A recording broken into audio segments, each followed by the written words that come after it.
วัสดีอาจารย์น้องมิสวานางสนิดาการหนุสอน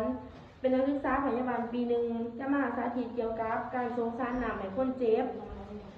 มีชื่อว่าโบอ้วนอายุ45ปีอยู่บ้านนาแก้วเมืองสระสมบูรณ์แขวงจำปาสักและเขาหัววันที่1 เดือน 4เวลาบ่าย2 โมงเนื่องจากคนเจ็บท้องยางรุนแรงและต้องสงสารน้ำเพื่อทดแทนน้ำที่เสียไปสบายดีโดยพอเป็นชื่อโบอ้วนบ่ได้ แมนอายุ45ปีอยู่บ้านนาแก้วเมืองสระสมบูรณ์แขวงจำปาสักถือบ่ได้อยู่ในลูกโดยดูมิชื่อว่านางสนิดาการหนุสอนเป็นนักศึกษาพยาบาลปีหนึ่งนะครับข้ามสั่งจากหมอให้มาสงสารหนังพอเด้อโดยล้างมือค่ะตรง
โดย